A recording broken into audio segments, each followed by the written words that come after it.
This weekend, one of the deadliest creatures in movie history is back on the big screen. Watch this. Yo! Stop playing around, man. Just get up. I'm not playing around. There's something in the water. What do you mean there's something in the water? No, there's just something in the water.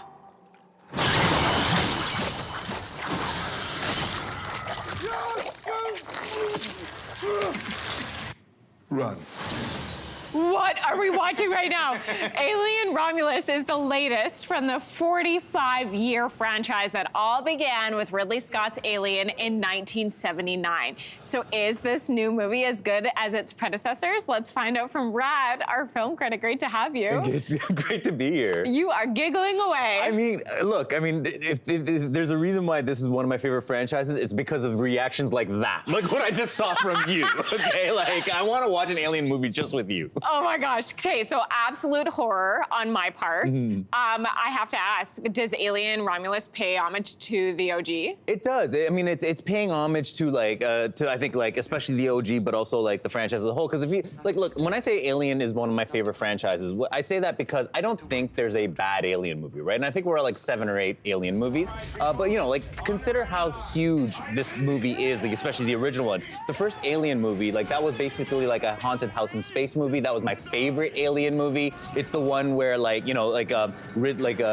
Sigourney Weaver, she's basically like the final girl in a horror movie, but on top of it being this really elegant horror sci-fi movie, it's also a movie that was it was kind of like a pro-choice allegory in the wake of Roe versus Wade that happened just a few years before that. Because if you think about it, there's all of this intentional sexual imagery in terms of the phallic look of the alien, in terms of the cervix design of its womb, of its corridors and stuff, in terms of the idea that this is a movie about unwanted pregnancy and a monster literally bursting out of your chest. That was all very intentional. When you get to Aliens, the other movie people really love, the James Cameron movie, James Cameron, he's the guy who wrote Rambo: First Blood Part 2.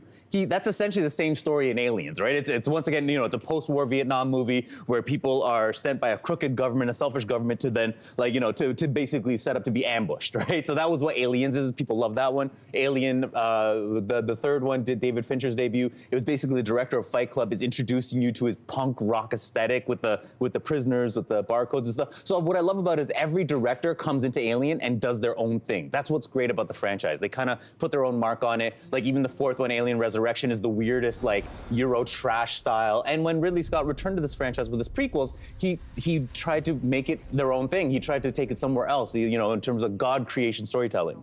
This is why it's so cool to talk to people like you about these movies, because you look at it on surface level and you're like, it's about aliens, but it's about so much more, clearly. Yeah. There has been some controversy surrounding this production of the film and the use of AI. So why is that? Yeah, so, I mean, look, this is a movie, you mentioned before about whether this is a movie that's paying homage to this, right? So it kind of begins there. This is a movie that's very much paying homage to, the first and second movie. It's set between them. It was giving you a lot of the fan service. It wants to take you back to that. On the one hand, I think it does a really good job on a lot of those occasions. It's really thrilling, really elegant visuals, really inventive in terms of how it plays with darkness and all that stuff. But on the other hand, when it's trying to take you back, it does one thing where it kind of crosses the line is it brings back a character using the same deep fake AI-ish technology that we saw in The Flash when they brought back Christopher Reeve and when they brought back a young Princess Leia in Rogue One. And I thought that kind of crossed the line a bit for me because especially when you think about the Alien franchise, this is a franchise that has always had AI as as characters in the movies. It was always very ambivalent towards AI. And then for this, especially because the AI in the Alien franchise, they're always serving the corporate masters. And so here it's the corporate masters are once again using this brand new technology to do something that I think crosses a certain ethical line. Okay, interesting. It's in the box office this weekend. You can go check it out. Rad, thanks so much for your review. Thanks for having me. Hey, thanks for watching. If you liked this, be sure to subscribe here, or you can check out more Your Morning videos right here.